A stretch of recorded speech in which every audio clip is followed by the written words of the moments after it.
The biggest names on Wall Street just did something they've never done before. JPMorgan, Goldman Sachs, BlackRock, and Vanguard, they tokenized real stocks on a public blockchain.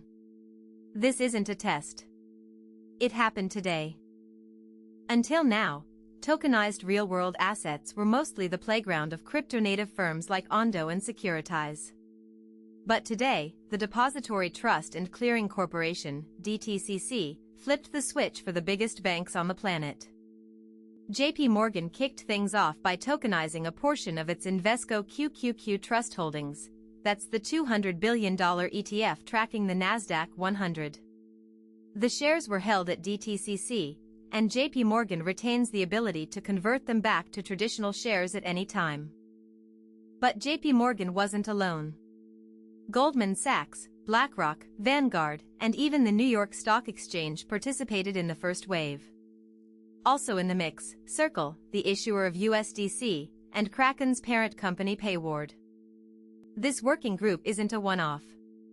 The full membership includes BlackRock, Circle, Morgan Stanley, Nasdaq, Kraken parent Vanguard, and Robinhood Markets. That's right, Robinhood has a seat at the table with the old guard. This move by DTCC puts direct pressure on crypto-native tokenization platforms like Ondo and Securitize. Those firms built high-profile partnerships with BlackRock and others by moving faster than legacy infrastructure. Now the incumbents are catching up. Meanwhile, Robinhood Chain, the L2 built to put equities on-chain, has seen its real-world assets jump fivefold since mid-July. A dozen tokenized stocks on the chain are each clearing over $500,000 in daily volume. That's a 400% increase in just a couple of weeks. Robinhood Chain's total RWA value has tripled since mid-July, and the ecosystem is attracting both retail and institutional players. Why does this matter? Because tokenized stocks can trade 24/7, settle instantly, and be fractionalized down to a single dollar. That's a massive upgrade from T+1 settlement that Wall Street only moved to last year. For context, traditional stock settlement takes 1 business day. Tokenized settlement is near instant. That means less counterparty risk, lower capital requirements, and the ability to use stocks as collateral in DeFi protocols. BlackRock CEO Larry Fink has been vocal about tokenization being the next evolution of markets. Now his firm is putting money where the mouth is, participating in the DTCC working group alongside competitors. Goldman Sachs has been experimenting with tokenized bonds and funds for years. But this is the first time their traditional stock holdings are being put on a public blockchain. It's a rubber-meets-the-road moment. Vanguard, historically the most cautious of the big asset managers, is also at the table. That signals that even the most conservative players see tokenization as inevitable. The New York Stock Exchange's involvement is perhaps the biggest signal.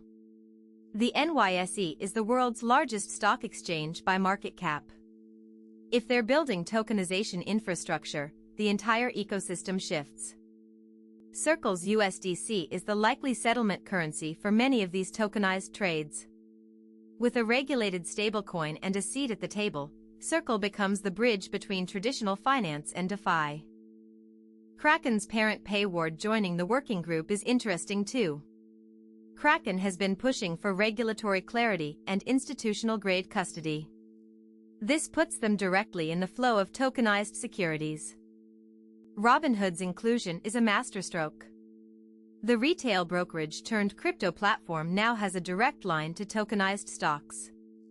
Imagine buying fractional shares of Apple or Tesla on Robinhood that are actually on-chain.